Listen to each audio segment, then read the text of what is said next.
৭২ ঘন্টা কেটে যাওয়া সত্ত্বেও অনির্বাণের পক্ষ থেকে কোনোরকম কোনো রেসপন্স না পাওয়ায় এবার ঠাকুরের কাছে ছুটে গেল রাই। হ্যাঁ বন্ধুরা, ভিডিওতে লাইক দিয়ে দেখতে থাকুন। রাই ওর বৌমনিকে বলতে থাকে যে বৌমনি, আমি আর ধৈর্য ধরে বসতে পারছি না, যেখানে কিনা ৭২ ঘন্টা কেটে গিয়েছে তা সত্ত্বেও ডাক্তারবাবুরা কোনো কিছুই আমাদেরকে বলতে পারছে না যে অনির্বাণের কী কন্ডিশন। ওর পক্ষ থেকে কোনোরকম কোনো রেসপন্স নেই, তাহলে আমি কিসের ভরসা এখানে বসে থাকবো, আমাকে বলতে পারো। তখন এই কথা বলা মাত্র রাইয়ের দাদাভাই বলতে থাকে যে রাই, এরকমভাবে হতাশ হোস না, তুই তো আর যাই হোক না কেন যথেষ্ট পরিমাণ ধৈর্যশীল। আমি তো খুব ভালো করে জানি যে তুই কতটা সাহসী, তাহলে তুই এরকম অধৈর্য হয়ে গেলে কী করে চলবে বলতো। এখনও অনেকটা পথ আমাদেরকে পার করতে হবে, তার জন্য যথেষ্ট পরিমাণ ধৈর্যের প্রয়োজন হবে। এখনই সব ধৈর্য তুই শেষ করে দিলে কী করে চলবে বলতো।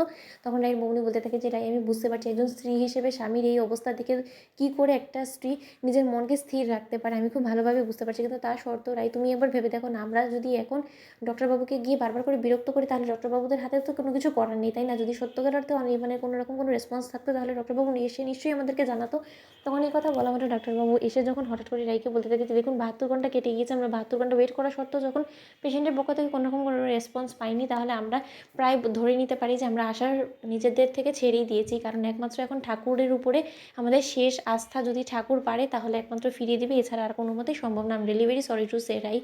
তখন এই কথা বলা মাত্র রাই বলতে থাকে যে এত সহজে আপনারা নিজেদের টেকনোলজি দিয়ে হার মানতে পারেন, কিন্তু আমার ঠাকুরের উপরে দীর্ঘ বিশ্বাস আছে যে ঠাকুর অন্তত আমাকে নিরাশ করবে না। আমি ঠাকুরের কাছে রাত দিন এক করে প্রার্থনা করব, ঠাকুর অবশ্যই আমার স্বামীকে আমার কাছে ফিরিয়ে দিবে, এতটুকু অন্তত আমার বিশ্বাস আছে। তখন এই কথা বলা মাত্র রাই মন্দিরে ছুটে গিয়ে ঠাকুরকে বলতে থাকে যে ঠাকুর, তোমার উপরে আমার এতদিনকার বিশ্বাস তুমি এত সহজে মুছে যেতে দিও না, তুমি আমার সিঁদুরটাকে প্লিজ রক্ষা করো। আমি জানি যে আমি অনির্বাণের সাথে অনেক বেশি নোংরা আচরণ করেছি, আমার হয়তোবা ওর প্রতি এতটা আগ্রাসী হওয়া উচিত ছিল না, কিন্তু তার সত্ত্বেও তুমি একবার শুধু অনির্বাণকে আমার কাছে ফিরিয়ে দাও, তারপর আমি আমার সব ভুল শুধরে নেওয়ার চেষ্টা করবো। দিকে এই কথা বলা মাত্র রাইয়ের বৌমনি বলতে থাকে যে রাই, এরকম করে মাথা ঠুকরে কী হবে, তুমি নিজেকে আরও বেশি আহত করে তুলছো।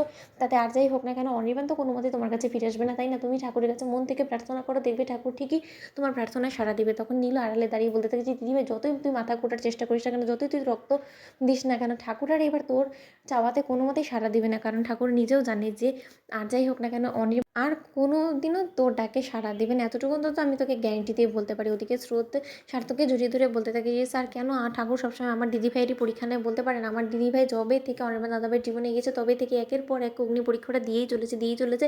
ওরা দুদিন যদি ভালোভাবে সংসার করে, তৃতীয় দিন থেকে আবারও অশান্তি শুরু হয়ে যায়। কেন এরকম হয় সবসময় আমার দিদিভাইয়ের সাথে বলুন তো? তখন সার্থক বলতে থাকে যে সবসময় ঠাকুর ভালো মানুষেরই পরীক্ষা নেয়। স্রোত, এটা ভুলে গেলে কী করে চলবে বলো তো? আর তুমি এতটা ভেঙে পড়লে দিদিভাইকে কে সামলাবে বলো তো? আমাদেরকে এখনও ধৈর্য ধরতে হবে। তুমি তো একটা ডক্টর হিসেবে তুমিও তো অন্তত রায় দিদিভাইকে একটু সাহস জোগাতে পারো বলো। স্রোত, ওদিকে স্রোত বলতে থাকে যে দিদিভাইয়ের সামনে আমি কোন মুখ নিয়ে যাবো বলুন তো? এদিকে তো কোয়েলকে দেখে আমার গায়ে জ্বালা ধরে যাচ্ছে, আমি তোকে সহ্যই করতে পারছি না স্যার।